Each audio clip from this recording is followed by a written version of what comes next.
Minha família abandonou meu casamento com um cartão de parabéns como uma piada, então o mundo deles desmoronou. Meu nome é Alex. Tenho 32 anos, e minha família inteira me abandonou deliberadamente no dia do meu casamento como parte de um plano calculado para me arruinar. Antes de contar como o mundo deles desabou apenas alguns dias depois, me façam um favor e me digam de onde estão assistindo nos comentários abaixo. É sempre bom saber quem está ouvindo. Certo, vamos ao cerne da questão. O verdadeiro começo do fim não foram as cadeiras vazias no meu casamento. Foi um ato calculado de desespero que aconteceu 2 semanas antes, numa terça-feira cinzenta em Chicago. A cidade estava agitada do lado de fora da janela do meu escritório, mas por dentro havia uma calma focada. O zumbido baixo do nosso banco de servidores era o batimento cardíaco da minha empresa, um som que eu havia passado a associar com progresso e estabilidade. Estávamos à beira de fechar um acordo histórico com uma empresa de tecnologia médica, um projeto que garantiria nossa reputação e nosso futuro pelos próximos 5 anos. Eu estava funcionando com café preto e o tipo de adrenalina profunda e satisfatória que vem de ver anos de trabalho duro darem resultado.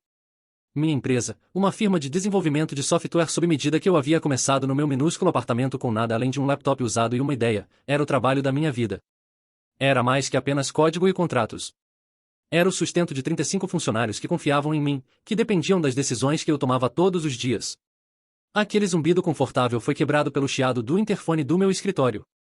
Era minha assistente, Sarah. Sua voz estava hesitante. Alex, seu pai está aqui para vê-lo. Ele não tem agendamento. Congelei por um segundo, meus dedos pairando sobre o teclado. Meu pai, Richard Wilson, nunca aparecia sem avisar. Telefonema, talvez. Uma convocação de volta à minha cidade natal na Pensilvânia, definitivamente. Mais uma visita ao meu escritório em Chicago? O lugar que ele desdenhosamente chamava de minha fábrica de jogos de computador? Algo estava errado, muito errado. Mande-o entrar, Sarah disse, minha voz não traindo nada da ansiedade súbita se contorcendo no meu estômago. Ele entrou e minha ansiedade foi imediatamente justificada. Parecia um navio fazendo água. Seu terno caro, normalmente um símbolo de seu status autopercebido como CEO da Wilson Innovations, estava amarrotado como se tivesse dormido nele. Seu rosto, normalmente fluorescente e confiante, estava pálido e cansado. Ele pulou as gentilezas usuais e se afundou numa das poltronas de couro macias em frente à minha mesa de vidro polida. Uma mesa que ele uma vez brincou que era muito chamativa para uma criança brincando com brinquedos. Alex, ele começou, sua voz um grasnado seco que mal chegava do outro lado da sala. Temos um problema, um sério. Me recostei, conscientemente dobrando as mãos na mesa para impedi-las de se mexerem nervosamente. Eu havia ouvido essa frase de abertura de várias formas pela maior parte de uma década. Os problemas da minha família tinham uma habilidade misteriosa de se tornarem minhas responsabilidades financeiras. Havia sido um rastejamento lento e insidioso.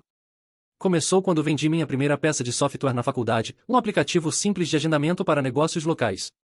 A primeira solicitação foi de $500 para consertar a transmissão do carro do meu irmão mais novo Michael. Então foram $1.000 para um novo telhado na casa deles por causa de uma tempestade. Conforme minha renda cresceu, a escala de suas emergências também cresceu.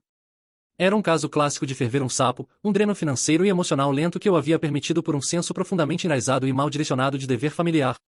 Que tipo de problema é desta vez, pai? Perguntei, meu tom cuidadosamente neutro.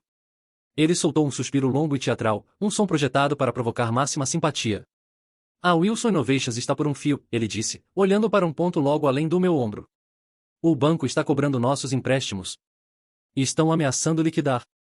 Estamos à beira da falência. Wilson Innovations, o orgulho e alegria do meu pai, uma empresa regional de tecnologia que fabricava componentes de hardware especializados, uma relíquia do final dos anos 90 que ele dirigia como um senhor feudal na sua pequena cidade da Pensilvânia. Ele se recusava a inovar. Se recusava a se adaptar, e se cercava de bajuladores. Na mente dele, sua empresa, com seus produtos físicos e fábrica envelhecida, era um negócio real. A minha, uma firma próspera e ágil na vanguarda da tecnologia de software, era apenas uma distração digital. Sinto muito ouvir isso, disse, e o sentimento era genuíno. Apesar de nossa história, nunca desejei seu fracasso. Sentir muito não paga as contas, ele retrucou, seu desespero tornando hostil. A máscara do patriarca cansado escorregou, revelando o homem zangado e presunçoso por baixo. Não preciso do seu dinheirinho desta vez, Alex. Não preciso que cubra uma folha de pagamento. Preciso de algo real. Ele se inclinou para a frente e deslizou uma pasta grossa e ameaçadoramente oficial pela minha mesa. O logo de um grande banco corporativo estava carimbado na frente. Preciso que assine isto. Minha mão tremeu ligeiramente quando abri a pasta. As páginas eram densas com jargão legal, uma floresta de cláusulas e subcláusulas. Mas não precisava de um diploma em direito para entender o significado brutal. Ele não estava apenas pedindo dinheiro. Estava exigindo que eu sacrificasse minha própria criação para salvar a dele. Os documentos eram uma garantia pessoal, um acordo para ceder uma porção significativa e controladora das ações da minha empresa como garantia. Ele queria que eu amarrasse meu sucesso, meu futuro, e o futuro dos meus 35 funcionários ao seu navio afundando e mal administrado. Era uma âncora corporativa, e ele queria acorrentá-la ao meu pescoço. Isso não era mais sobre ajudar a família. Isso era sobre aniquilação. Respirei fundo. A atmosfera estéril e com ar-condicionado do meu escritório de repente parecia sufocante. Li os parágrafos-chave novamente, só para ter certeza. Lá estava, em preto e branco. O abaixo-assinado Alex Wilson compromete-se a penhorar uma participação de 40% na Innovate Solutions LLC como garantia. 40%. Não um empréstimo, não um presente. Uma libra de carne. Ele estava pedindo uma participação controladora no trabalho da minha vida.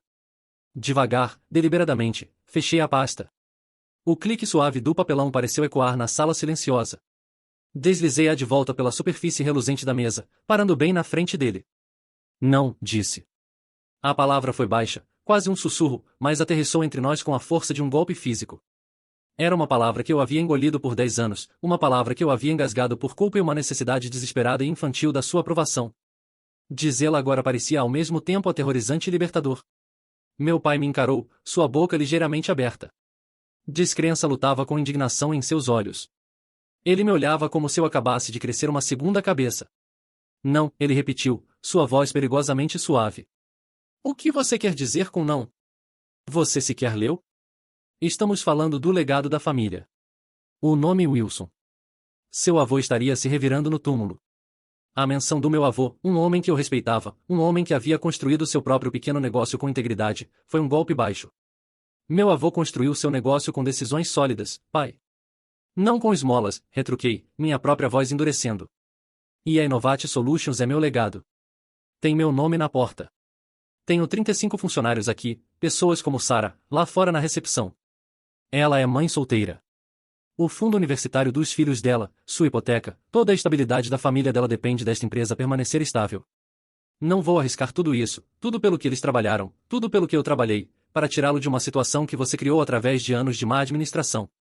Por uma década eu havia dito sim. Sim aos $20.000 para o sabático de busca da alma da minha irmã Rebecca na Europa depois que se formou em Harvard, uma viagem da qual voltou com um senso ainda mais pronunciado de superioridade e uma montanha de bagagem de grife. Sim ao pagamento substancial de entrada da primeira casa do marido dela, Derek, uma casa que agora usam para hospedar arrecadações de fundos para suas campanhas políticas. Sim, repetidamente, às dezenas de milhares de dólares canalizados para meu irmão Michael, a criança dourada, para sua série de 4 negócios espetacularmente fracassados. Meus pais haviam elogiado seu espírito empreendedor, mesmo enquanto ele queimava meu dinheiro em projetos como um serviço de entrega de meias personalizadas e uma empresa de picles artesanais. Todo aquele apoio foi enquadrado como família ajudando família, mas a ajuda sempre fluía apenas numa direção.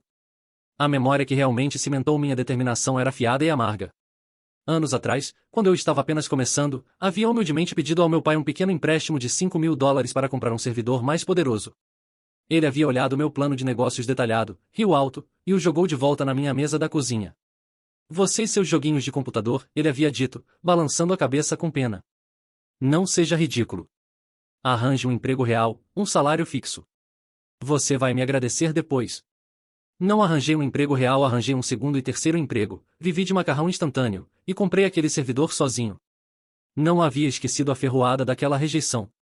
Depois de tudo o que fizemos por você, a voz do meu pai gotejava veneno santurrão. Depois da criação que demos a você, as oportunidades. Você escolhe um punhado de estranhos sobre seu próprio sangue. Tudo o que fizeram por mim?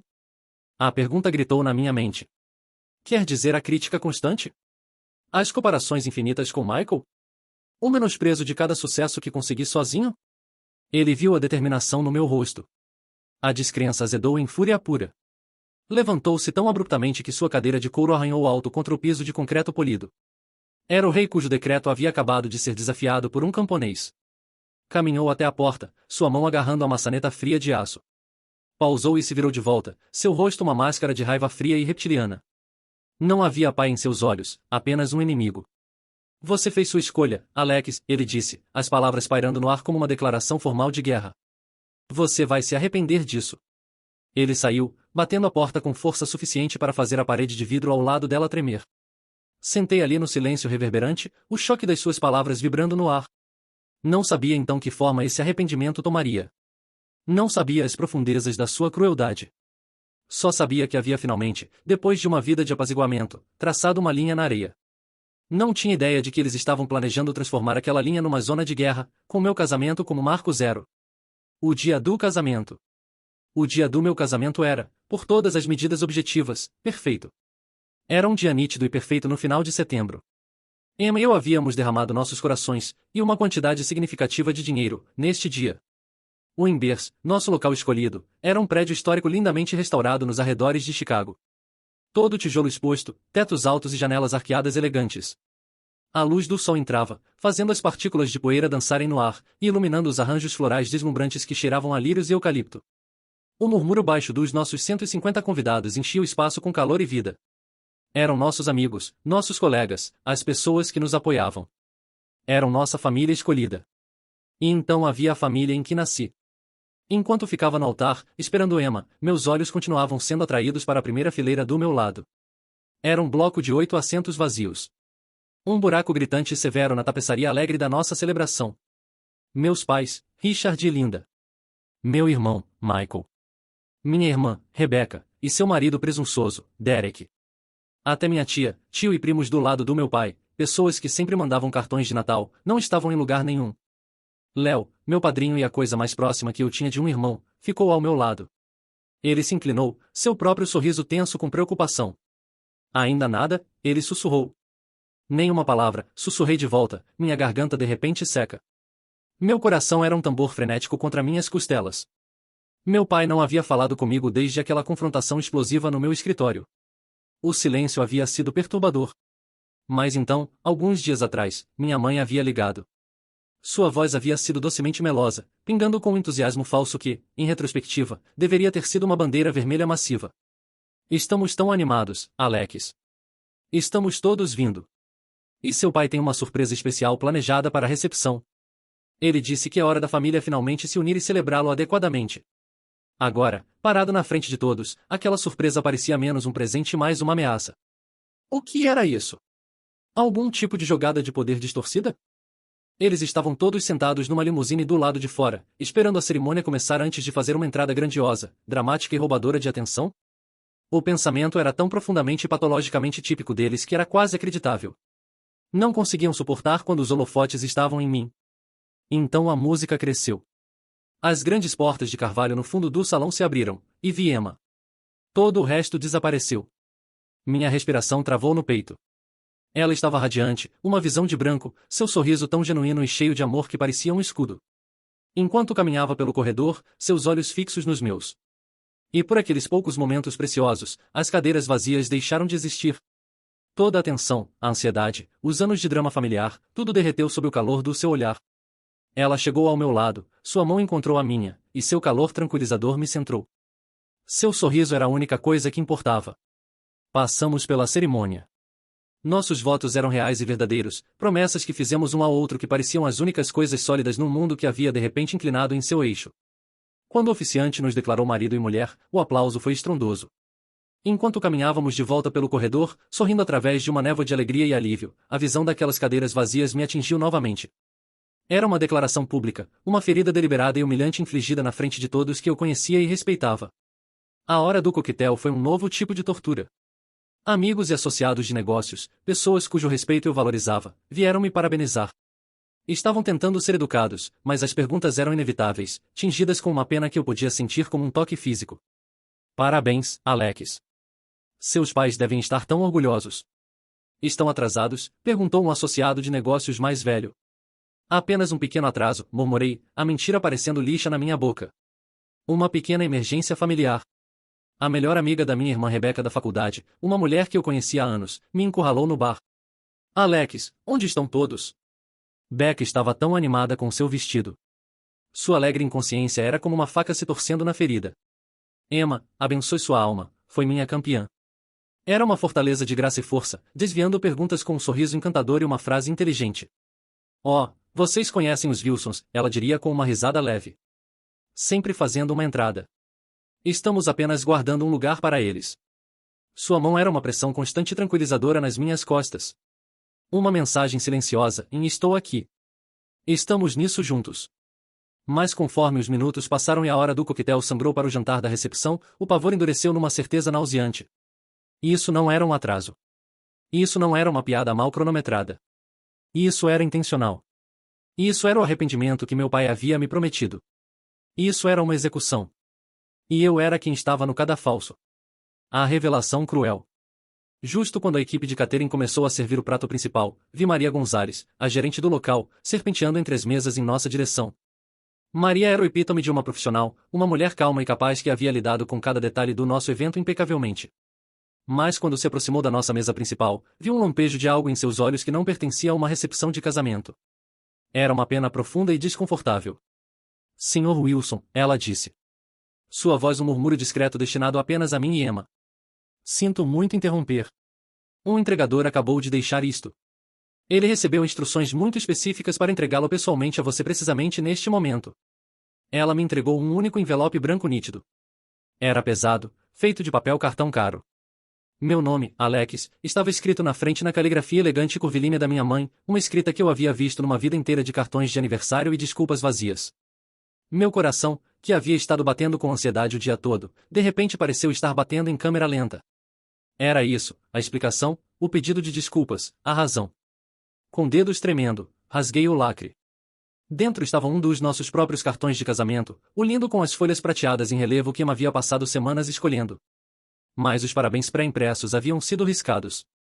Abaixo, rabiscado na caligrafia agressiva e inclinada do meu pai. Estavam 7 palavras que se queimaram no meu cérebro como ferro em brasa. Vamos ver como o fracasso fica envergonhado sem sua família. O mundo inclinou. O ar saiu dos meus pulmões como se eu tivesse levado um soco no estômago. Os sons da recepção, a música de jazz suave, o tilintar gentil dos talheres, o murmúrio de conversa feliz, recuaram para um rugido distante e abafado como se eu estivesse debaixo d'água.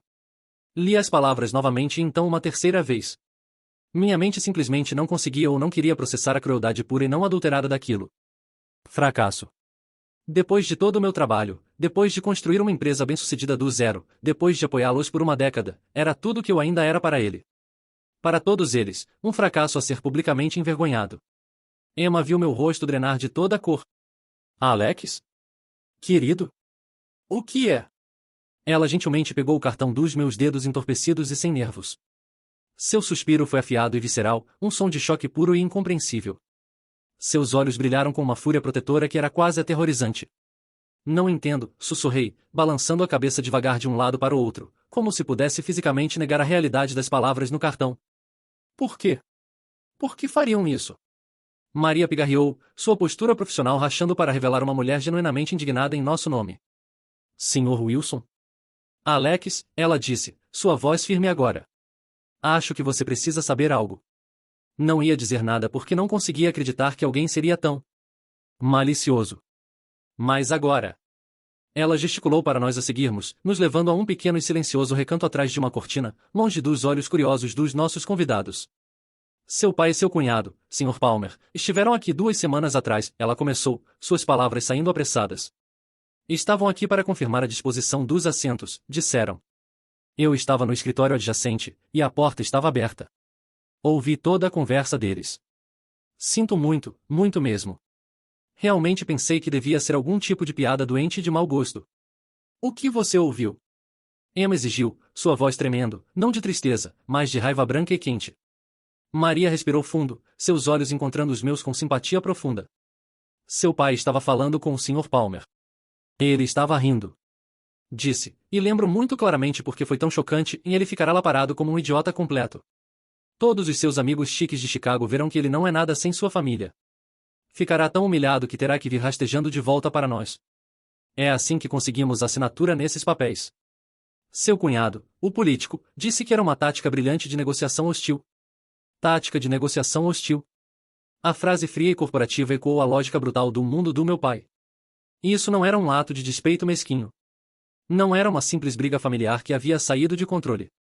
Era um ataque calculado e estratégico. Eles estavam usando meu casamento como arma, meu amor por Emma, minha reputação pública, tudo o que eu prezava, para tentar me extorquir, para me forçar a assinar minha empresa. A peça final do quebra-cabeça encaixou no lugar, e a imagem que formou era grotesca e monstruosa. Justo quando essa realização horrível me invadiu, meu telefone, que eu havia colocado para vibrar, zumbiu insistentemente no meu bolso. Puxei-o, esperando outro texto odioso. Mas era uma notificação do meu sistema de segurança residencial inteligente na casa do Lago Michigan. A casa que eu havia comprado como santuário. A casa que uma vez, num momento de tolice profunda, disse à minha família para tratarem como se fosse deles. A notificação não era um alarme de sensor de movimento. Era um alerta que eu havia configurado para uma circunstância incomum. Um recurso que nunca pensei que realmente precisaria. Atividade detectada, níveis de áudio de alto decibel consistentes com uma festa. Múltiplas vozes detectadas na área da sala de estar. Léo, que havia nos visto escorregarem para longe nos seguido com um olhar preocupado, viu a mensagem por cima do meu ombro. Seus olhos se arregalaram com descrença. Não, eles não fariam, ele sussurrou. Puxou seu próprio telefone, seus dedos voando pela tela. Estava checando as redes sociais. Seu rosto ficou pálido. Alex, ele disse, sua voz mal um sussurro. Sua mão estava tremendo enquanto virava o telefone para mim. Cara, você precisa ver isso. Meu irmão, Michael, estava na tela. Estava sorrindo idiotamente para a câmera do seu telefone. Estava fazendo uma transmissão ao vivo. E estava fazendo isso de dentro da minha casa. A imagem no telefone do Léo era um tablial surreal e nauseante de traição. Não era apenas uma transmissão ao vivo, era uma festa de vitória. Minha família inteira, todos os 8, estavam lá, espalhados pelos meus sofás cor creme na sala da minha casa do lago. A sala era um santuário que eu havia projetado, um lugar de linhas limpas, cores calmas e janelas amplas com vista para a água. Eles haviam violado, transformando em palco para sua crueldade. Estavam rindo, erguendo copos cheios do meu melhor bourbon, o caro que eu guardava para ocasiões especiais. Esta deveria ser uma ocasião especial. Meu pai, Richard, estava lá, recostado com um sorriso presunçoso e satisfeito no rosto, parecendo nada com o homem desesperado e amarrotado que havia implorado por minha ajuda no meu escritório. Parecia um rei contemplando seu território recém-conquistado.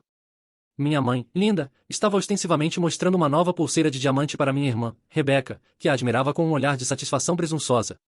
E Michael era o mestre de cerimônias alegre deste espetáculo grotesco. Segurava seu telefone alto, um sorriso amplo e embriagado estampado no rosto, enquanto se dirigia à sua audiência de algumas centenas de estranhos anônimos.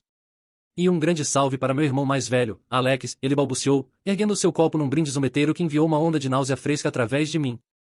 Ele acha que é bom demais para nós agora, acha que sua pequena empresa de computador na cidade grande o faz um grande chefe. Bem, pergunto a vocês, ele gesticulou dramaticamente ao redor da minha sala, quem está vivendo a vida boa agora? Ele provavelmente está parado lá todo sozinho, tentando explicar aos seus novos amigos ricos por que sua própria família o abandonou. Falar de vergonhoso. Saúde a isso. Todos eles rugiram de risada e ergueram seus copos. Saúde. Um coro metálico e distorcido de desprezo e traição transmitido para o mundo ver. Era um apedrejamento público, um pelourinho da era digital, e eles estavam usando minha vida, minha casa, minha reputação como as pedras. Uma coisa estranha aconteceu naquele momento. A ferida profunda e agonizante de ser abandonado no dia do meu casamento não desapareceu, mas foi instantaneamente cauterizada por uma emoção diferente. Uma raiva tão fria, tão afiada, tão completamente clara, que parecia um fragmento de gelo se formando no meu peito. A dor ainda estava lá, um abismo gaping, mas agora estava iluminada pela luz fria e brilhante da raiva pura e esclarecedora. Isso não era mais apenas uma disputa familiar. Era uma violação de segurança. Emma viu a transformação nos meus olhos. Viu a dor recuar e o aço substituí-la. Imediatamente entrou em ação. E estava magnífica. Léo, ela disse, sua voz baixa mas crepitando com autoridade. Volte para a recepção. Encontre o DJ. Diga que estamos adiantando os brindes e a dança. Pegue o microfone, diga que fomos chamados para um assunto breve e urgente, mas que insistimos que a festa continue. Mantenha todos felizes. Não vamos deixá-los ganhar. Não vamos dar a eles a satisfação de arruinar este dia. Léo assentiu, seu rosto sombrio, e correu para fazer controle de danos. Emma se virou para mim, seu rosto lindo uma máscara de determinação furiosa. Pegou minhas mãos nas dela. Alex, ela disse, sua voz feroz. Respire. Vamos lidar com isso, mas não agora. Esta noite, temos 150 amigos lá fora que nos amam. Vamos sair daqui, vamos cortar nosso bolo, vamos ter nossa primeira dança, e vamos sorrir. Vamos mostrar a eles, e a todos os outros, que somos inquebráveis. O veneno deles para aqui. Não vai tocar este momento. Ela estava certa. Respirei fundo e trêmulo. Ok, disse, minha voz rouca. Ok. Caminhamos de volta para o salão de recepção de mãos dadas, forçando sorrisos nos nossos rostos. A próxima hora foi uma experiência fora do corpo. Dançamos. Cortamos o bolo. Ouvimos Léo e minha madrinha darem discursos lindos e sinceros que cuidadosamente evitaram qualquer menção à minha família. Me senti como um ator num palco, representando o papel do noivo feliz. Mas por baixo da superfície, minha mente já estava trabalhando. Uma parte diferente do meu cérebro, a parte lógica e solucionadora de problemas, estava assumindo o controle. Mais tarde naquela noite, depois que o último convidado havia partido, nos encontramos num táxi. Indo não para uma suíte de lua de mel, mas de volta ao nosso apartamento. A adrenalina havia passado, deixando um silêncio pesado e exausto. Quando chegamos em casa, não tirei meu smoking. Caminhei diretamente para meu escritório doméstico. O que está fazendo? Emma perguntou, sua voz suave com preocupação. Estou construindo uma parede, disse, sentando na minha mesa e ligando meu computador. Uma firewall. Meus dedos voaram pelo teclado. Não era mais o filho enlutado ou o noivo humilhado. Era um arquiteto de software. Meu mundo era de lógica, de sistemas, de criptografia e protocolos seguros. E minha família havia se tornado uma entidade hostil, um vírus que precisava ser colocado em quarentena e erradicado.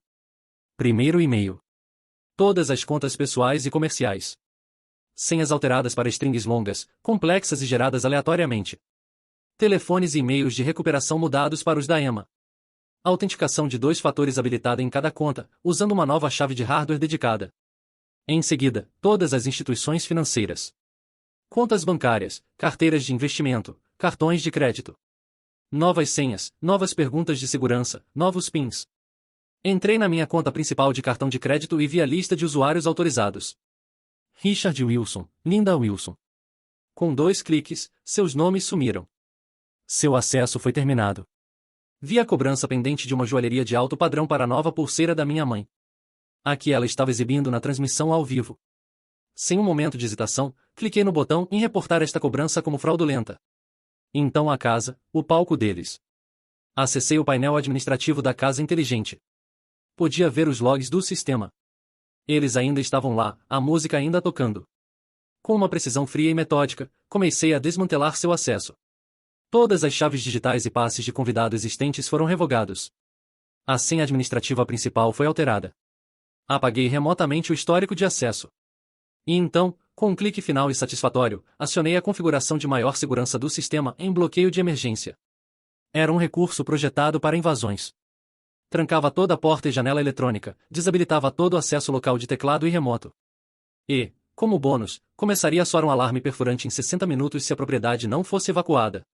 Eles estavam dentro, mas estavam prestes a ser rudemente expulsos. Cada clique era outro tijolo na parede. Uma fortaleza digital que eu estava construindo ao redor da minha vida. Uma fortaleza que eles nunca, jamais violariam novamente. A descoberta da extensão da traição. Naquela noite, não houve sono. A suíte do hotel que havíamos reservado para nossa noite de núpcias parecia fria e impessoal. Um testemunho silencioso de uma celebração que havia sido roubada de nós. Emma, emocional e fisicamente drenada de nos manter unidos pelo dia inteiro, finalmente havia adormecido num sono exausto na cama king size. Mas eu não conseguia descansar. A raiva branca e quente havia esfriado, solidificando-se num núcleo pesado e denso de determinação no meu estômago. Minha mente estava zumbindo, rodando como um processador executando um cálculo complexo. Sentei no escuro, o brilho da tela do meu laptop projetando sombras longas nas paredes. Abri um arquivo que não havia ousado olhar em anos. Era uma planilha simples do Excel, um arquivo que eu havia nomeado family_expenses.xlsx. Eu a havia criado cerca de 5 anos atrás num momento de frustração, uma tentativa meio desajeitada de controlar o fluxo constante e interminável de dinheiro saindo das minhas contas e entrando nas deles. Havia abandonado depois de apenas alguns meses porque olhar os números, ver a realidade da situação quantificada em preto e branco puro, havia sido doloroso demais, vergonhoso demais.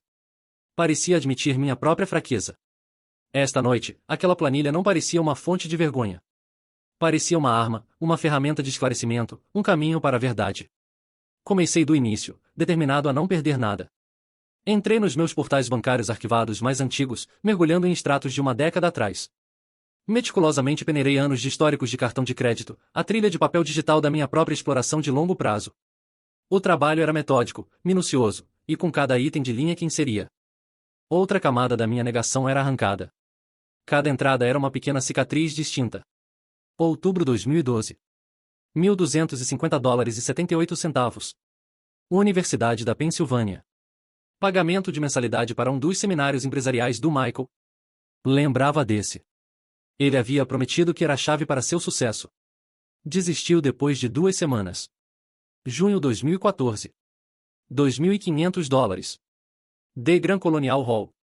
O depósito para o local de casamento da minha irmã Rebecca. A ironia foi um golpe físico, tão amarga que fez minha garganta doer. Cobrança recorrente mensal, 2015 a 2018. $850. Oh, querido Country Club. As taxas de associação do meu pai, uma despesa que ele sempre afirmava ser absolutamente crítica para networking de negócios, embora a única coisa que parecesse trazer de volta fosse um bronzeado de golfe e um senso de direito. Janeiro 2016. $2.180. Nordstrom. Outra das contas de cartão de crédito da minha mãe paga integralmente. Lembrava da ligação dela sobre isso. Ela havia afirmado que precisava de algumas coisas novas para um gala beneficente, mas o extrato estava cheio de cobranças por bolsas e sapatos de grife. Ela nem havia comparecido ao gala. E assim por diante. Uma crônica implacável das suas demandas e minha aquiescência. Pagamentos de carro para Michael. Impostos sobre propriedade da sua casa expansiva. Pagamentos de entrada. Contas de veterinário para seus cães de raça pura. Dinheiro inicial para os empreendimentos risosamente absurdos do Michael. O serviço de entrega de meias personalizadas. A empresa de picles artesanais. O aplicativo móvel que deveria ser o Uber para passeadores de cães. Tudo subiu na fumaça da sua incompetência. E sempre, eu era quem pagava pelo extintor de incêndio. Encontrei a transferência eletrônica de $75.000 que havia enviado diretamente para a conta da empresa do meu pai 3 anos atrás. A linha de memo dizia, em empréstimo de folha de pagamento de emergência. Ele havia me ligado em pânico, afirmando que não conseguia pagar seus funcionários e que a Wilson Innovations entraria em colapso sem minha ajuda imediata. Uma semana depois de enviar o dinheiro, minha mãe havia postado um álbum efusivo de fotos nas redes sociais de seu cruzeiro surpresa de luxo de 2 semanas pelas ilhas gregas. A mentira era tão flagrante, tão insultante de tirar o fôlego. Na época, havia me forçado a acreditar na explicação dele de que o cruzeiro havia sido reservado meses antes. Esta noite, vi pelo que era, em roubo flagrante e sem remorso. Por horas, digitei, o clique das teclas o único som na sala escura. Cada entrada era uma confirmação da minha própria tolice, um testemunho da minha necessidade desesperada e patética por uma aprovação que nunca veria. Eu havia estado financiando seu estilo de vida, seus delírios, e seu desprezo profundamente enraizado por mim. Não era o filho deles. Era seu caixa eletrônico pessoal sem limite. Era sua herança ambulante e falante, um ativo que não precisavam esperar eu morrer para liquidar. Finalmente, por volta das 4 da manhã, terminei. Naveguei até o fundo da coluna final. Minha mão estava tremendo enquanto destacava as células e apertava a função autossoma. O número que piscou na tela parecia queimar com uma luz fria e azul. $457.219,34. Quase $500 mil. Me recostei na cadeira, a respiração deixando meu corpo num suspiro longo e irregular. Encarei o número, não com orgulho ou raiva, mas com uma tristeza profunda e esmagadora da alma. Era a etiqueta de preço da minha esperança. Era o custo de uma fantasia. A fantasia de que um dia, se eu fosse apenas generoso o suficiente, apenas bem-sucedido o suficiente, apenas bom o suficiente, eles finalmente me veriam, me respeitariam, talvez até me amassem. Aquela fantasia morreu no dia do meu casamento. Foi assassinada por uma nota de 7 palavras num cartão de casamento. E olhando aquele número na tela, aquele número frio, duro e indiscutível, soube o que tinha que fazer em seguida. Isso não era mais apenas sobre cortar a luz da minha vida. Isso era sobre justiça. Esta planilha não era apenas um registro da minha dor. Era uma declaração de independência. E ia ser a pedra angular da minha nova vida. A preparação para a guerra. Os primeiros 3 dias depois do casamento foram definidos por um silêncio pesado e inquietante. Era calmaria antes de uma tempestade que eu sabia que estava vindo. Passei esse tempo num borrão de atividade, encaminhando cada peça de evidência para um servidor na nuvem seguro. Screenshots da transmissão ao vivo, uma foto em alta resolução do cartão de casamento odioso, o arquivo de áudio do meu sistema de segurança doméstica, e a planilha agora completa de exploração financeira. Imaginei minha família chegando de volta à casa do lago depois de um dia fora, descobrindo que os códigos das chaves não funcionavam mais. Imaginei sua confusão se transformando em indignação e então em pânico puro enquanto suas ligações para mim iam direto para uma mensagem de correio de voz recém-configurada. Você ligou para um número que não está mais em serviço para você. O pensamento me deu uma sensação sombria e vazia de satisfação. Na quarta manhã, a represa da arrogância deles finalmente se rompeu. Meu telefone, que eu havia configurado para encaminhar todos os números deles para um aplicativo específico de registro, começou a explodir. O log mostrava 35 chamadas perdidas no período de uma única hora. Então veio a barragem de mensagens de texto, uma onda digital de direito e raiva. As primeiras eram da minha mãe, linda, um encapsulamento perfeito da sua visão de mundo egocêntrica. Alex, o que diabos está acontecendo? Meu Amex acabou de ser recusado no supermercado, na frente de todo mundo. Foi mortificante. Você precisa me ligar e consertar isso imediatamente. Alguns minutos depois, o banco acabou de ligar para Richard sobre o pagamento da hipoteca. Eles usaram a palavra inadimplente. Você esqueceu de pagar? Sabe como seu pai se preocupa. E finalmente, e isso não é engraçado, Alexander. Você está perturbando seu pai. Qualquer que seja o ponto que acha que está fazendo, já fez. Agora ligue nossos cartões de volta. Então vieram as mensagens do meu pai, cada uma mais agressiva e autoritária que a anterior. Ele não pedia, ordenava. Atenda o telefone. Precisamos conversar. Agora. Sua pequena birra infantil já durou o suficiente. Você vai restabelecer meu status de usuário autorizado na sua conta de crédito imediatamente. Tenho despesas comerciais. Preciso daqueles $250 mil para a folha de pagamento trimestral. Tínhamos um acordo. Você deve isso a esta família, a minha empresa, nos ver através disso. As do Michael eram uma mistura patética de choramingo e ameaças impotentes. A voz de uma criança mimada cujo brinquedo favorito havia sido tirado. Cara, que diabos? Estou trancado para fora da casa do lago. Tínhamos planos para a semana toda. Todas as minhas coisas estão lá dentro. Você não pode simplesmente me cortar. Somos família.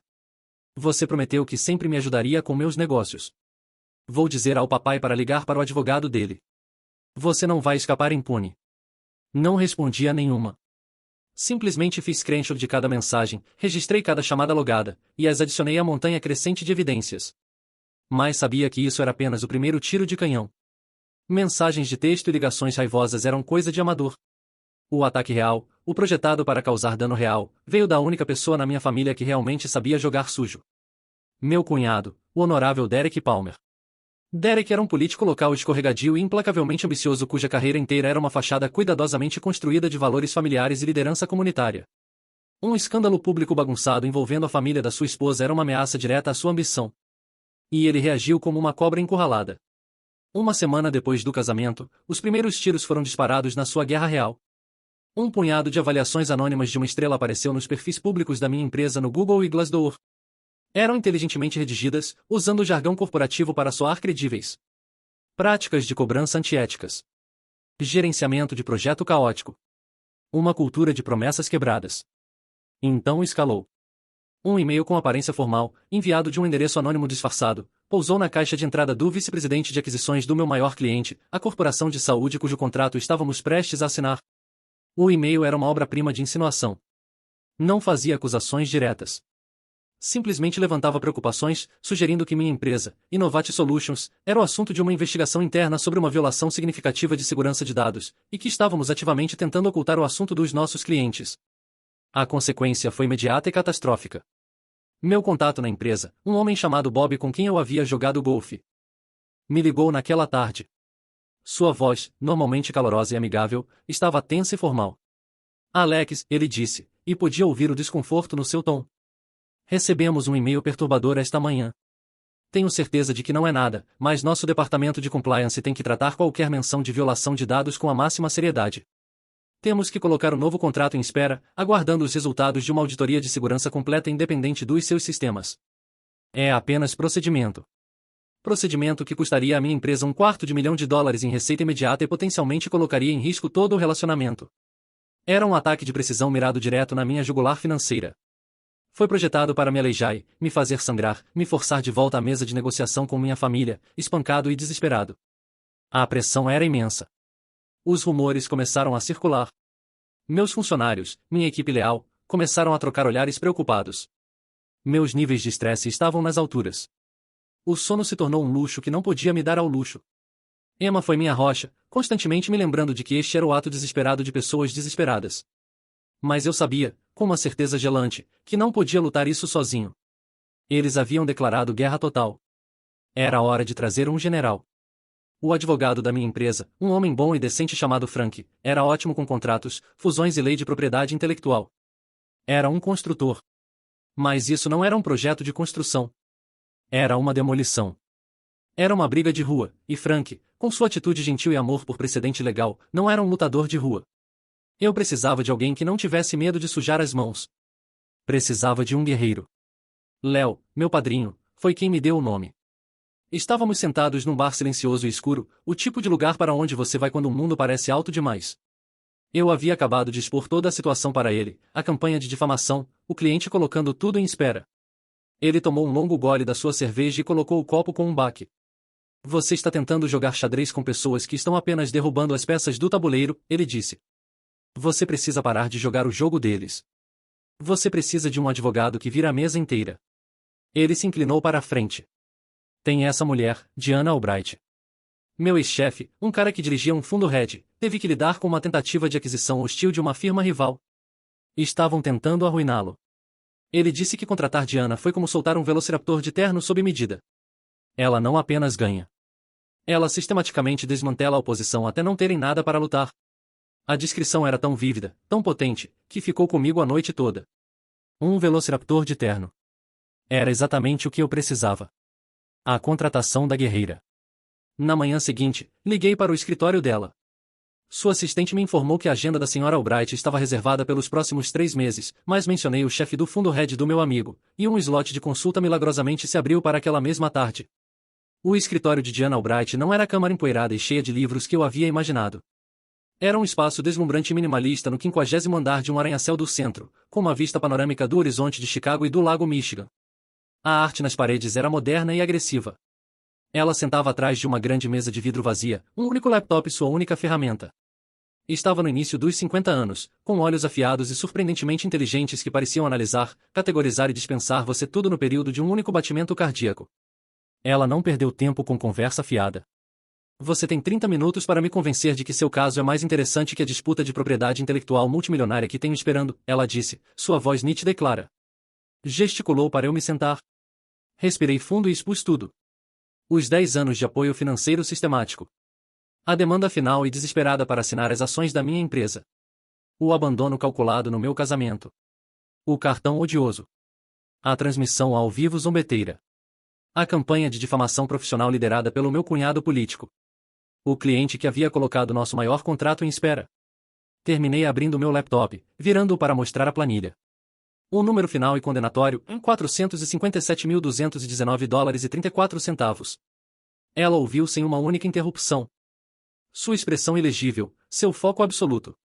Inclinou-se para a frente e rolou pela planilha, seus olhos se movendo com velocidade aterrorizante sobre os itens de linha, as datas, os valores. Leu as mensagens de texto que eu havia capturado. Assistiu um clipe de 30 segundos da transmissão ao vivo. Quando finalmente terminei, um silêncio pesado encheu a sala. Ela se recostou na cadeira, seus dedos fazendo uma torre sob o queixo.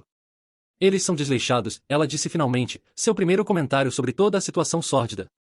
A ganância deles os tornou arrogantes e a arrogância os tornou desleixados. Essa é uma combinação perigosa para eles. Uma muito, muito boa para nós. Ela me olhou diretamente nos olhos, seu olhar penetrante. Deixe-me ser clara, Sr. Wilson. Não sou uma terapeuta familiar. Não mediei disputas. Eu litigo. Eu ganho. Então me diga, qual é seu resultado desejado? Não tive que pensar sobre isso. A resposta foi forjada no fogo do dia do meu casamento. Quero-os fora da minha vida, disse, as palavras saindo com uma força que me surpreendeu. Permanentemente. Quero proteger minha empresa dos ataques deles. E quero garantir, legal e financeiramente, que nunca possam fazer isso com ninguém, incluindo eles mesmos, novamente. Um sorriso lento, fino e predatório se espalhou pelo rosto de Diana. Não era um sorriso caloroso. Era o sorriso de um caçador que acabou de avistar um alvo claro e inequívoco. Então seu resultado desejado não é apenas alcançável, é provável, ela disse. Meu pagamento antecipado é $20.000. Sugiro que pague até o final do dia. Temos muito trabalho a fazer. Vamos parar de nos defender, Sr. Wilson. Vamos começar a atacar. Saindo do escritório dela e entrando nas ruas movimentadas de Chicago, senti uma lasca de esperança pela primeira vez em semanas. Não era mais apenas uma vítima. Não estava mais sozinho nesta luta. Havia acabado de contratar um general para minha guerra. Naquela noite, estava no meu escritório doméstico, iniciando a transferência eletrônica para o pagamento antecipado substancial de Diana. Era muito dinheiro, mas parecia o melhor investimento que já havia feito. Enquanto estava prestes a apertar confirmar, meu telefone tocou. Era um número desconhecido com código de área da Pensilvânia. Meu primeiro instinto, agora condicionado por semanas de assédio, era ignorar. Mas algo, uma sensação visceral talvez, me disse para atender. Alô, disse, minha voz cautelosa. Alex, é seu tio James. O som da sua voz foi uma surpresa. Tio James era o irmão mais novo e mais quieto do meu pai. Era professor de história do ensino médio, um homem que parecia viver num universo diferente e mais calmo que o resto da sua família ambiciosa e obcecada por dinheiro. Ele e meu pai tinham um relacionamento que era tenso na melhor das hipóteses. James havia trabalhado para Wilson Innovations por alguns anos no início dos anos 2000 antes de sair abruptamente sob circunstâncias de que ninguém nunca falava. Sempre havia sido gentil comigo, embora de uma forma reservada, quase tímida. Era o único que sempre perguntava sobre meus projetos de software com o que parecia interesse genuíno, não apenas como prelúdio para pedir dinheiro. Ele e sua esposa, minha tia Carol, haviam sido os únicos a enviar um presente de casamento separado e adorável, um belo conjunto de taças de vinho de cristal, com uma nota manuscrita se desculpando pela ausência. Haviam vagamente citado uma viagem de aniversário pré-planejada e não reembolsável. Agora suspeitava que meu pai havia pressionado eles, e o resto da família, a não virem. Tio James, disse, um calor genuíno na minha voz pela primeira vez em dias. É muito bom ouvir de você. Você também, Alex. Olha, não vou te manter muito tempo. Carol e eu acabamos de voltar ao país. Ouvimos o que aconteceu no casamento. Ele pausou, e ouvi-o respirar fundo. Estou muito envergonhado do meu irmão, Alex. Envergonhado de todos eles. O que fizeram é imperdoável. Obrigado por dizer isso, disse. Minha garganta de repente grossa com emoção. Não é por isso que estou ligando, ele continuou, sua voz baixando ligeiramente. Estou ligando para te avisar. Me avisar? Sobre o quê? Tenha cuidado, ele disse, as palavras afiadas e urgentes. Você cutucou o urso, e seu pai, quando se sente encurralado, não apenas luta. Ele destrói. Não é um construtor, Alex, é um especialista em demolições quando se trata da vida das pessoas. Já vi ele fazer isso antes. O que você quer dizer? Perguntei, inclinando-me para frente, minha atenção total nas suas palavras. Anos atrás, antes de você estar sequer no ensino médio, ele tinha um sócio comercial, um homem bom chamado Frank Henderson. Eles construíram a Wilson Innovations juntos do zero. Mas quando a empresa começou a se tornar bem-sucedida, Richard queria tudo para si. Ele cozinhou os livros, falsificou faturas para fazer parecer que Henderson estava desviando dinheiro. Espalhou rumores cruéis pela cidade, disse aos fornecedores que Frank era um bêbado e ladrão. Ele arruinou o homem. Henderson perdeu tudo. Sua participação na empresa, sua reputação, sua casa. Teve que deixar a cidade com sua família, completamente quebrado. A história enviou um arrepio frio pela minha espinha. Esse não era um novo padrão de comportamento para meu pai, trazido pelo desespero. Era quem ele era. Era seu manual de estratégias. Por que está me contando isso agora, James? Perguntei baixinho. Houve uma pausa longa e pesada do outro lado da linha. Podia ouvir a luta interna no seu silêncio. Porque por anos, assisti Richard e Linda te tratarem como uma conta bancária ambulante e falante em vez de um filho, ele disse finalmente, sua voz crua com uma raiva muito suprimida. Assisti-os elogiarem Michael por queimar seu dinheiro duramente ganho enquanto menosprezavam cada uma das suas conquistas. Fiquei em silêncio porque ele era meu irmão e era mais fácil que começar uma guerra. E não me orgulho desse silêncio. Não posso mais ficar em silêncio. Não depois do que fizeram com você e essa esposa adorável sua. Ele não havia oferecido documentos. Não havia prometido testemunhar. Era apenas um aviso, uma história do passado. Mas era mais que isso. Era uma confirmação de que eu não estava louco. Alguém mais viu as décadas de injustiça. E mais importante, havia acabado de dar ao meu novo general, Diana Albright, um nome. Henderson. O fantasma do passado do meu pai. Um esqueleto em potencial no seu armário. Obrigado, tio James, disse, minha voz grossa com uma gratidão que era quase avassaladora. Significa mais do que você jamais saberá. Depois que desligamos, imediatamente rascunhei um e-mail para Diana. Contei tudo o que James havia acabado de me contar, incluindo o nome. Frank Henderson. A resposta dela voltou em menos de 5 minutos. Com carimbo de horário às 21h47. Entendi. Interessante. Vamos ver que esqueletos podemos desenterrar. O campo de batalha havia acabado de se expandir para o passado. E eu tinha a sensação de que meu pai havia enterrado muitos corpos lá. A contraofensiva. Diana Albright era, como meu amigo Léo havia prometido, uma força da natureza. Ela não apenas praticava direito. Ela o guerreava. Dentro de 48 horas de eu pagar seu pagamento antecipado, uma carta de cessação e desistência redigida com a precisão letal de um ataque cirúrgico foi despachada via correio para meu pai, para Michael e para Derek. Era uma obra-prima de intimidação legal. Detalhava com datas e horários cada instância de assédio, das avaliações difamatórias online à interferência maliciosa com meus contratos comerciais. Explicitamente declarava que havíamos rastreado o endereço IP de origem do e-mail difamatório para um dispositivo na rede doméstica de Derek Palmer, um fato que tornou a ameaça de ação legal por danos muito, muito real. O efeito foi imediato. As avaliações falsas de uma estrela desapareceram do Google e Glassdoor durante a noite. A campanha de sussurros contra minha empresa cessou. Houve um silêncio súbito e ensurdecedor do lado deles. Mas eu sabia melhor que pensar que havia acabado. Pessoas como meu pai Derek não se rendem. Eles apenas recuam para encontrar um novo ângulo de ataque. Sua nova estratégia se revelou alguns dias depois, numa tarde de domingo silenciosa. Minha campainha tocou. Verifiquei o feed da câmera de segurança no meu telefone e senti um choque de gelo nas veias. Eram meus pais, sem avisar, parados na minha porta. Meu primeiro instinto visceral foi ignorá-los, ou melhor ainda, abrir a porta só para batê-la na cara deles. Mas então ouvi a voz calma e estratégica de Diana na minha cabeça da nossa última conversa. Eles vão tentar chegar até você pessoalmente. Vão me contornar. Vão tentar apelar para seu senso de família, de culpa. Não se envolva. Não discuta. Apenas observe. Deixe-os fazer sua jogada. Cada palavra que disserem é uma peça potencial de evidência. Respirei fundo, endireitei os ombros, e abri a porta. Minha mãe, linda, uma mulher que podia chorar no comando, imediatamente explodiu em lágrimas. Era uma performance de tirar o fôlego, digna de uma novela diurna. Seu rosto, espertamente maquiado, se desfez numa máscara de tristeza profunda, seus ombros tremendo com soluços fabricados. Meu pai ficou logo atrás dela, seu próprio rosto arranjado numa expressão de arrependimento sombrio e profundo. Parecia um homem humilhado pelos próprios erros terríveis. Alex? Oh, Alex, meu filho, minha mãe chorou, estendendo a mão para as minhas com seus dedos perfeitamente manicurados. Instintivamente recuei, e suas mãos caíram vazias no espaço entre nós. A microexpressão de irritação que passou pelo seu rosto antes de substituí-la com tristeza foi reveladora. Estamos muito, muito arrependidos. Sabemos que cometemos um erro terrível, terrível.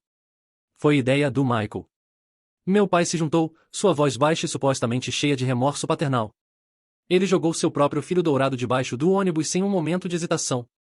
Um sacrifício calculado. Ele estava apenas tão zangado e magoado sobre o investimento para sua startup. Não estava pensando. E ele e Derek, eles tiveram essa ideia maluca e tola nas cabeças. Estávamos tão preocupados com o negócio, com o futuro da família. Não estávamos pensando direito. Deixamos eles nos desviarem. Era uma estratégia brilhante e insidiosa. Estavam tentando jogar a última carta que tinham na manga. Meu senso persistente e profundamente enterrado de lealdade familiar. Estavam esperando tocar na minha culpa residual, meu condicionamento de toda a vida para ser o responsável. O pacificador. Estavam se pintando como pais amorosos e mal orientados, desviados pelo filho mais novo tolo e pelo genro ambicioso e imprudente. Estavam tentando isolar o problema, oferecer Michael e Derek como bodes expiatórios, esperando que fosse suficiente para eu cancelar meu advogado e deixá-los rastejarem de volta para minha vida e, inevitavelmente, minha conta bancária. Emma, que havia ouvido a comoção, veio ficar ao meu lado. Não disse uma palavra. Apenas ficou lá, uma parede silenciosa e inamovível de apoio ao meu lado. Sua presença foi uma âncora poderosa, me lembrando do que era real, pelo que eu estava lutando, e o que eu tinha a perder se caísse nesta farsa. Estávamos errados, minha mãe soluçou, seus olhos cheios de lágrimas olhando de mim para Emma, um apelo direto a ela também. Tão terrivelmente errados. Conseguem encontrar em seus corações para perdoar sua própria mãe e pai? Só queremos nossa família de volta. Podemos consertar isso. Apenas digam aos advogados para recuarem. Podemos conversar, apenas a família. As palavras eram quase perfeitas. Eram as palavras que uma parte pequena e ferida de mim, o menino que havia passado a vida inteira apenas querendo que seus pais se orgulhassem dele, sempre desejou ouvir. Mas eu não era mais aquele menino. Olhei para seus rostos, para a tristeza espertamente representada, o arrependimento calculado, e não senti nada além de um vazio frio e profundo. O amor que uma vez senti por eles, um amor que me havia levado a dar quase $500.000, havia sido queimado no dia do meu casamento. Não sobrou nada além de tecido cicatricial. Vocês deveriam ir embora, disse. Minha voz estava plana, calma e completamente desprovida da emoção que estavam tentando desesperadamente provocar. Qualquer coisa que tenham a dizer pode ser dita ao meu advogado. O nome dela é Diana Albright. Tenho certeza de que tem as informações de contato dela. Fechei a porta nos seus rostos chocados e momentaneamente sem palavras. O clique sólido e definitivo da fechadura encaixando no lugar ecoou o som que meu pai havia feito quando bateu a porta do meu escritório. Desta vez, o eco e o poder eram meus. O confronto final. Diana arranjou a reunião final num local de sua escolha, uma sala de conferência estéril e impessoal num arranha-céu do centro que abrigava dezenas de escritórios de advocacia. A sala foi uma escolha deliberada. Era território neutro, um lugar desprovido de história pessoal ou vantagem emocional. Não nos encontraremos no meu escritório nem no deles, ela havia declarado. Nos encontraremos num lugar onde a única coisa que importa são os fatos. Entrei com Diana ao meu lado. Ela era uma presença calmante, irradiando uma confiança que era quase palpável. Minha família já estava lá. Sentada de um lado de uma longa mesa de mogno polida que refletia as luzes fluorescentes duras de cima. A visão deles reunidos juntos enviou um jogo de adrenalina fria através de mim. Meu pai, Richard, sentou na cabeceira do lado deles da mesa, seus braços cruzados, tentando projetar uma aura de autoridade que agora parecia oca. Minha mãe, Linda, sentou ao lado dele, nervosamente torcendo a alça da sua bolsa de grife. Meu irmão, Michael, estava olhando para a mesa, seu rosto pálido e pegajoso, se recusando a encontrar meus olhos. Minha irmã, Rebecca, e seu marido, Derek, sentaram na extremidade, suas expressões uma mistura transparente e desesperada de arrogância e ansiedade. Eles tinham seu advogado com eles, um cara local escorregadio chamado Peterson que parecia mais um corretor de imóveis que um litigante. Parecia nervoso, fora de seu elemento. O ar na sala estava denso com uma mistura tóxica de ressentimento e pavor. Diana tomou seu lugar oposto ao meu pai e colocou um único portfólio de couro fino na mesa na frente dela. Começou sem gentilezas, sua voz calma e profissional, cortando a tensão como um bisturi. Estamos aqui hoje para discutir uma resolução eficiente final das ações recentes empreendidas pelo Sr. e Sra. Wilson, seu filho Michael, e Sr. Palmer, contra meu cliente, Sr. Alex Wilson, e sua empresa, Innovate Solutions.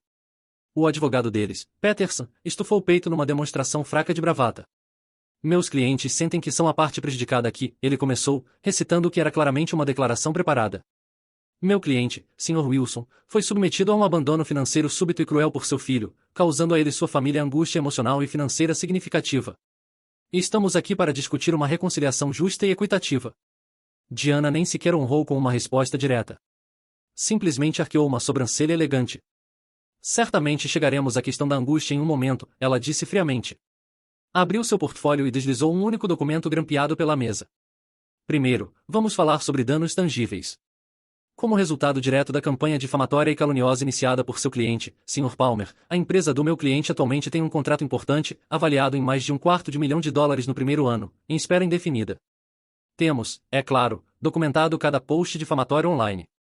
Mais pertinentemente, temos uma declaração juramentada do nosso especialista forense que rastreou o endereço IP de origem do e-mail anônimo enviado ao parceiro de saúde do meu cliente.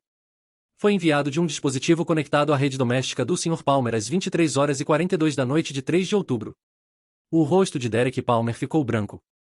O sangue drenou dele tão rapidamente que parecia um fantasma. Minha irmã Rebecca lhe lançou um olhar de veneno puro.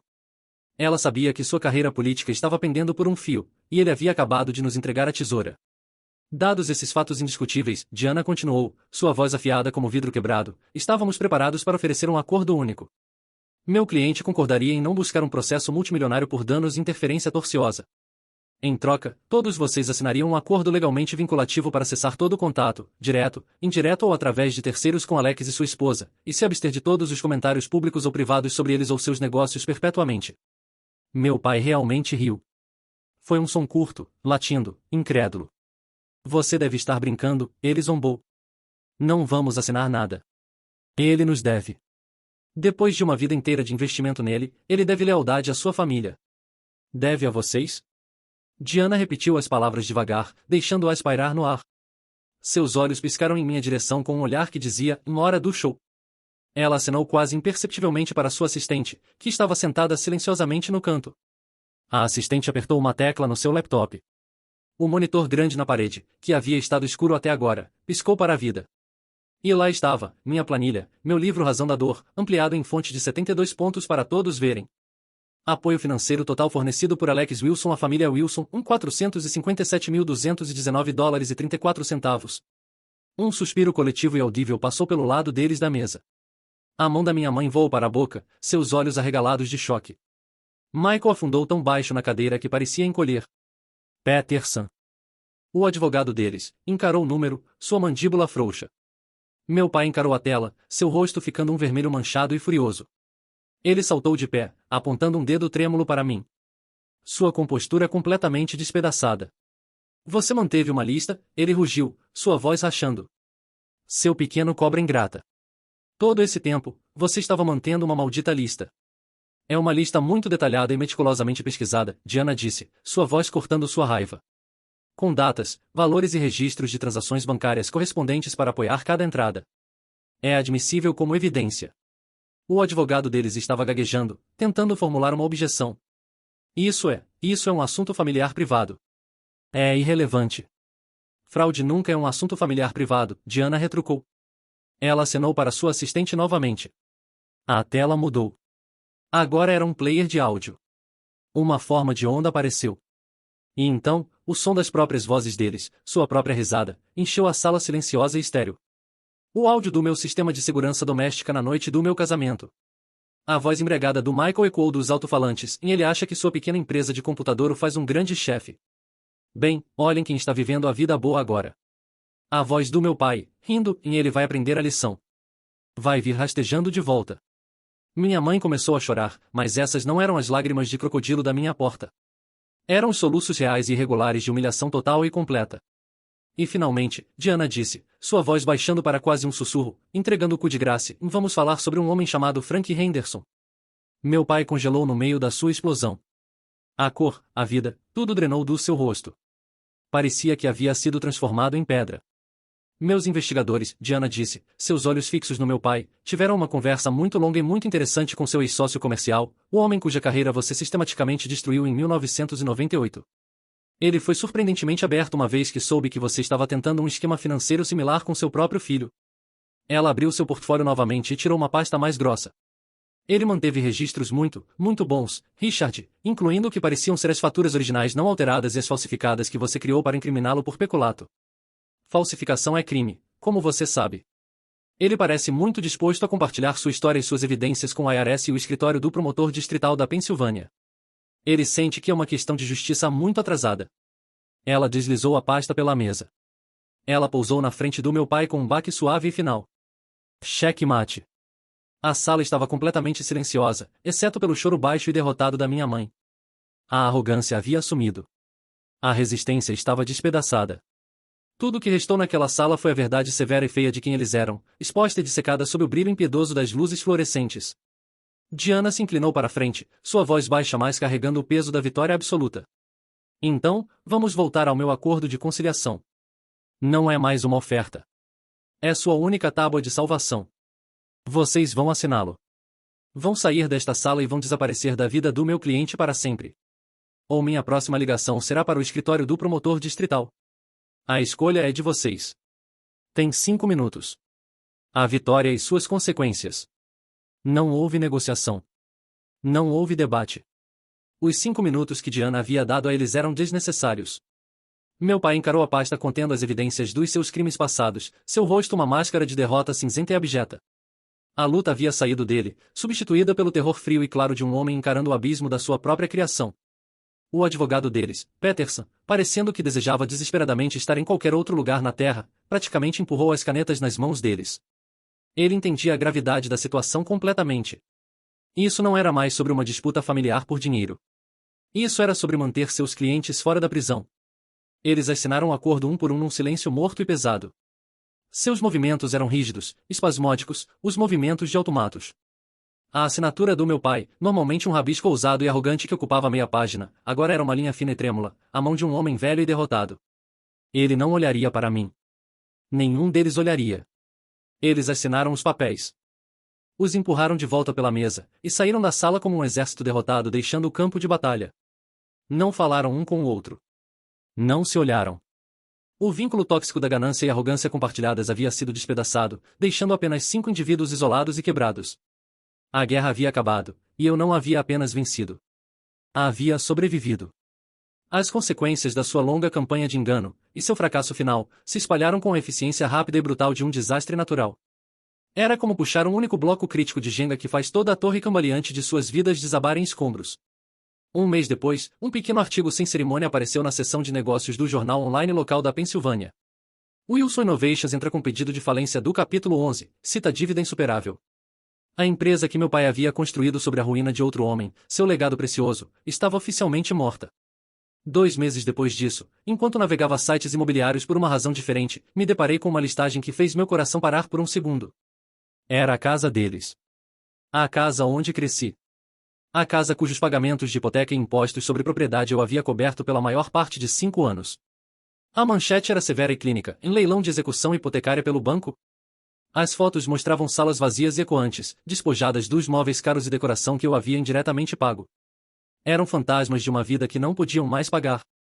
Soube depois através de um primo distante que foram forçados a se mudar para um pequeno e apertado condomínio alugado do outro lado da cidade, um mundo longe do bairro frondoso e afluente que haviam dominado por tanto tempo.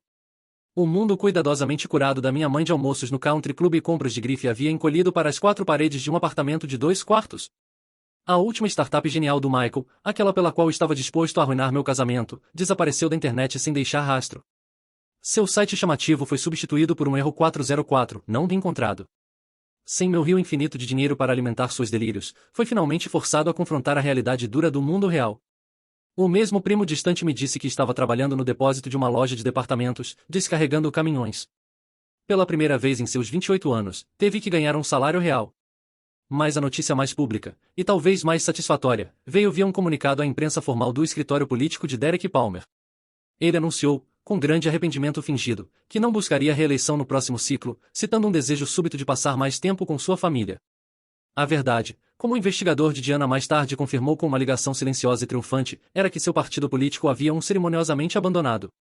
Os rumores de suas táticas antiéticas no mundo dos negócios, combinados com a implosão financeira espetacular e muito pública da família da sua esposa, o haviam tornado um passivo. Sua ambição, o motor de toda a sua vida, havia sido sua ruína. E minha irmã, Rebecca, a graduada de Harvard que sempre havia olhado com desdém para meu trabalho técnico, agora estava casada com um político fracassado, seu status social evaporando durante a noite. Tentei me dizer que não sentia alegria na destruição deles. Tentei ser o homem maior. Mas sentado no meu escritório silencioso, olhando para a cidade próspera, não podia negar a sensação silenciosa e inegável de justiça. Era uma sensação de equilíbrio sendo restaurado ao universo. Eles não haviam apenas sido punidos por mim. Haviam sido consumidos pelas consequências das suas próprias escolhas. Haviam construído suas vidas numa fundação de ganância, arrogância e exploração. E uma casa com uma fundação podre sempre, eventualmente, desabará. A reconciliação inesperada. Algumas semanas depois da reunião final e decisiva, fiz uma viagem aos subúrbios para ver meu tio James. Era um sábado, e as folhas de outono estavam em cor plena e gloriosa, um contraste severo com a sensação cinzenta e desbotada que havia se assentado no meu próprio coração. A adrenalina inicial da vitória havia desaparecido, deixando para trás um silêncio estranho e vazio. Encontrei-o no seu quintal, ajoelhado no seu jardim, cuidadosamente tendendo seus tomateiros do final da estação. Ele me cumprimentou com um sorriso caloroso e genuíno. Um sorriso que agora percebi era uma das poucas expressões honestas de afeição que já havia recebido daquele lado da família. Ele limpou a terra das mãos, e nos sentamos na sua varanda de madeira gasta, bebendo copos altos de chá gelado que sua esposa, Carol, trouxe para nós. Por um tempo, não falamos sobre a família. Falamos sobre coisas seguras. Ele perguntou sobre minha empresa, e contei sobre o novo contrato de saúde finalmente sendo assinado. Perguntei sobre sua turma de história do ensino médio, e ele me contou uma história engraçada sobre tentar explicar as complexidades da Guerra Fria para um grupo de adolescentes mais interessados nos telefones. Era fácil, normal.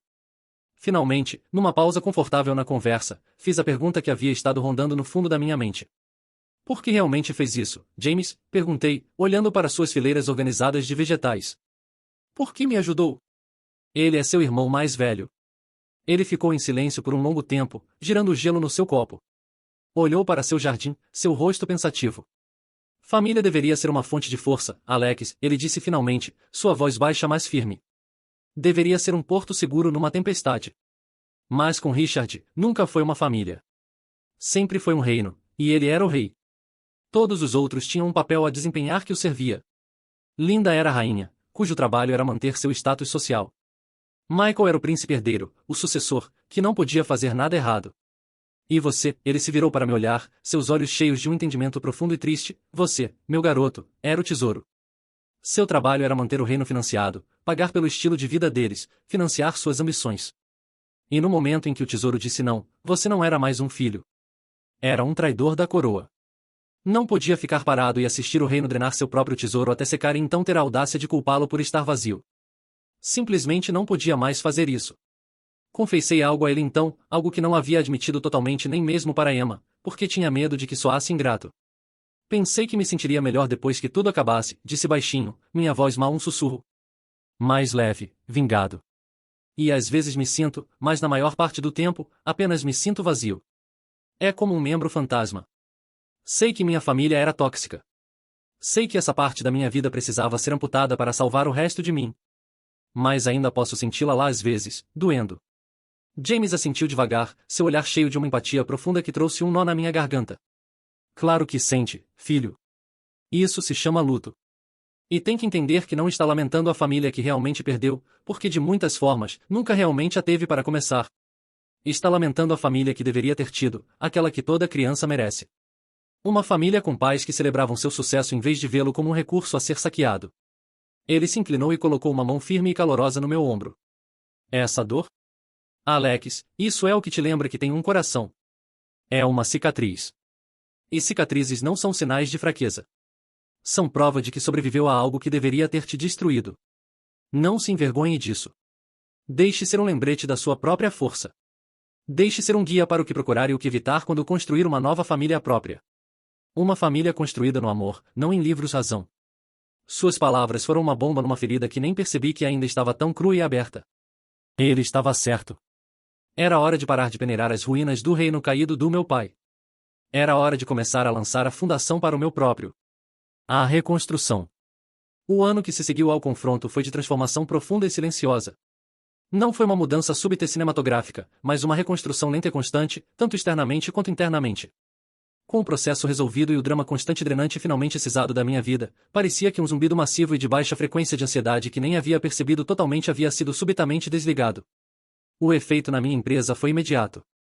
A corporação de saúde, impressionada com nossa transparência e a resistência que havíamos mostrado durante a aprovação, não apenas restaurou o contrato original mas expandiu seu escopo, adicionando uma nova fase de desenvolvimento que era ainda mais lucrativa.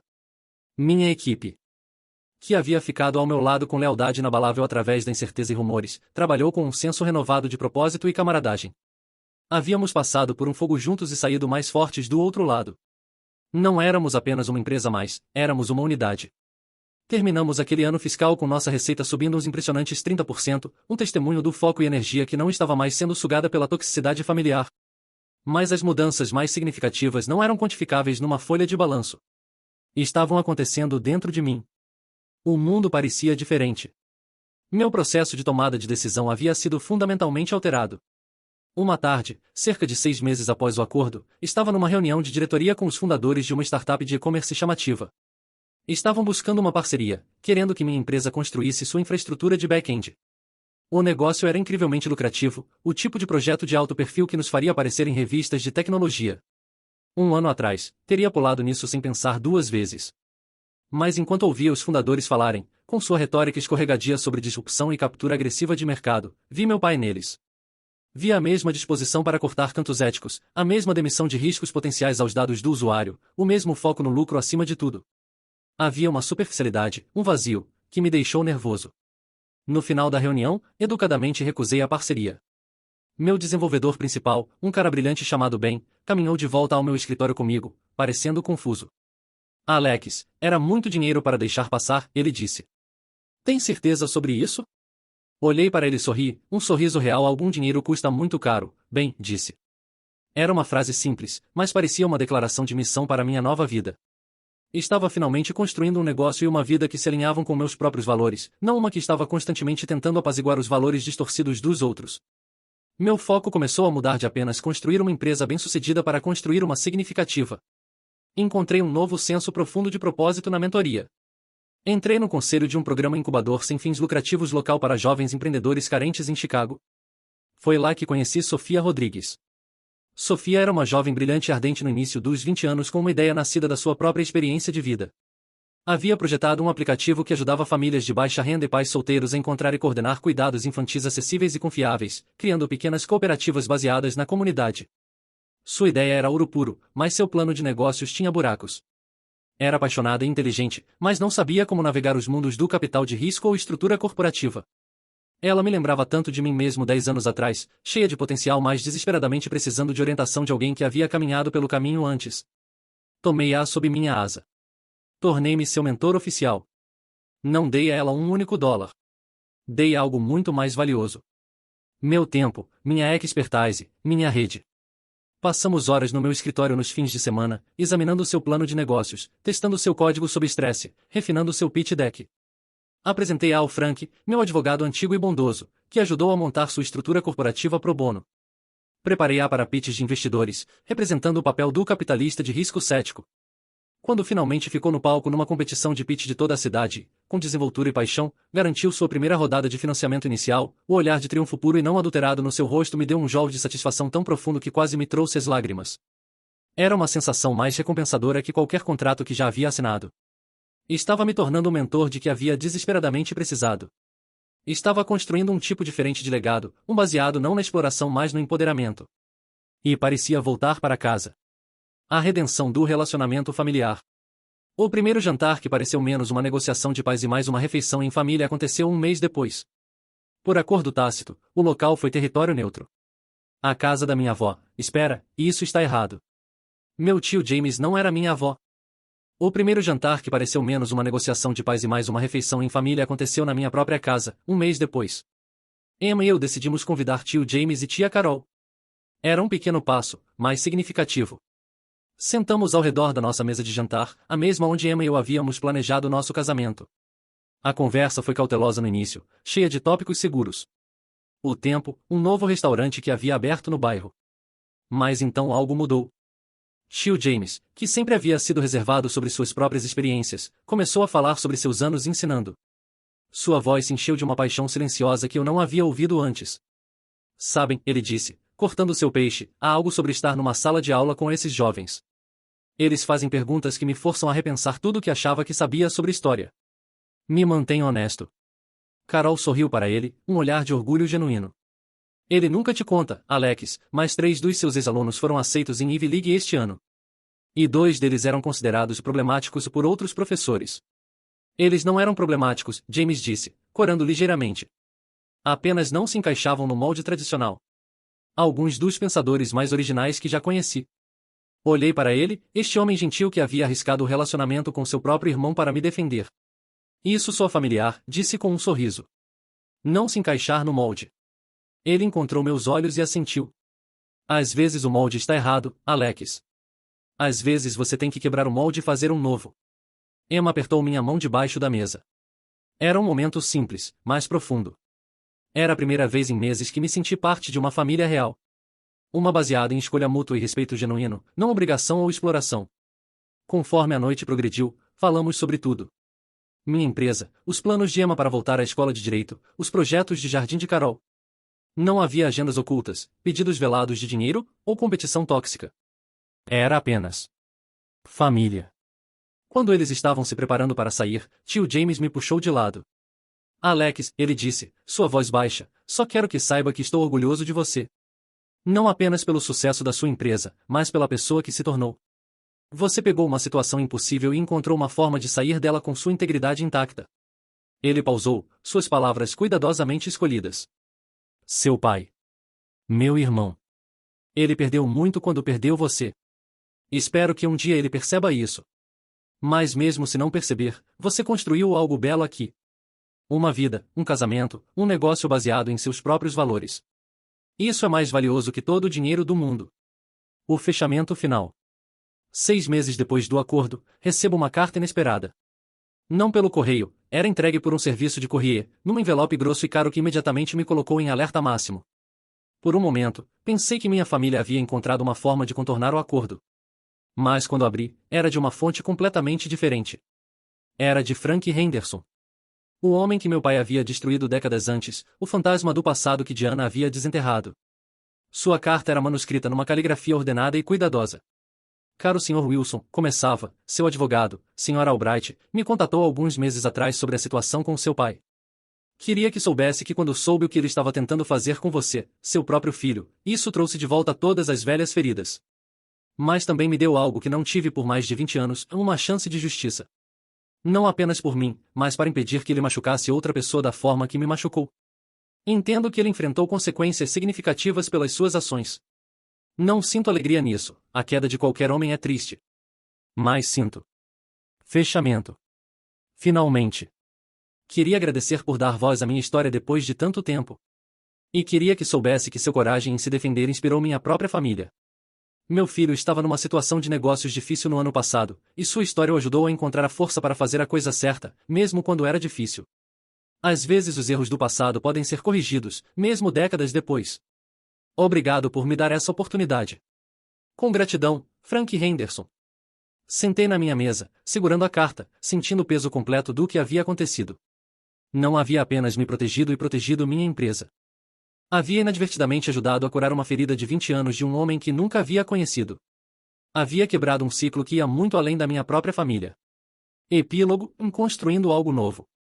2 anos se passaram desde aquele dia terrível do casamento. Emma e eu estamos esperando nosso primeiro filho, uma menina. Enquanto preparamos o quarto dela, não posso evitar pensar sobre o tipo de família que queremos criar. Será uma onde seus sucessos são celebrados, não monetizados. Onde suas lutas são apoiadas, não exploradas. Onde ela aprende que o amor não vem com strings financeiras anexadas. Minha empresa continuou a crescer, mas de forma diferente agora. Escolhemos nossos clientes cuidadosamente, priorizando aqueles cujos valores se alinham com os nossos. Iniciamos um programa de bolsas para estudantes de ciência da computação carentes, especificamente aqueles que não se encaixam no molde tradicional. Sofia Rodrigues, minha ex-mente, agora dirige uma empresa de sucesso que ajudou mais de 10.000 famílias a encontrar cuidados infantis acessíveis. Ela frequentemente me liga para aconselhamento, mas cada vez mais, é ela dando conselhos para mim. O estudante se tornou o professor. Tio James se aposentou do ensino no ano passado, mas ainda faz trabalho voluntário como tutor para estudantes com dificuldades. Ele e Carol se tornaram nossos substitutos de família, as pessoas que ligamos quando temos boas notícias para compartilhar ou apenas precisamos de conselhos sábios. Quanto à minha família biológica, mantenho uma vigilância discreta. Não por malícia, mas por segurança. O acordo legal ainda está em vigor, e eles o respeitaram.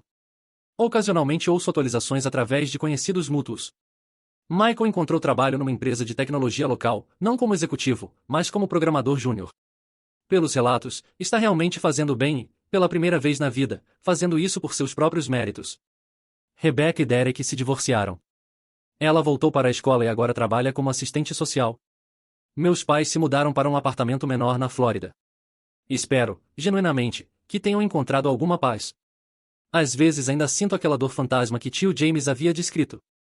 Mas cada vez menos. E quando acontece, lembro das suas palavras, cicatrizes são prova de que você sobreviveu a algo que deveria ter te destruído. Esta cicatriz me ensinou que família não é sobre sangue ou obrigação. É sobre escolha mútua, respeito e amor genuíno. É sobre construir algo juntos em vez de arrancar um do outro. No final, meu pai estava certo sobre uma coisa, e eu escolhi um punhado de estranhos sobre meu próprio sangue. E foi a melhor escolha que já fiz. Porque esses estranhos se tornaram minha verdadeira família. E junto com eles, construí uma vida que vale a pena viver. Obrigado por ouvir minha história. Espero que tenha ressoado com vocês de alguma forma. Já tiveram que fazer uma escolha difícil para proteger sua própria paz e construir um novo caminho para si mesmos?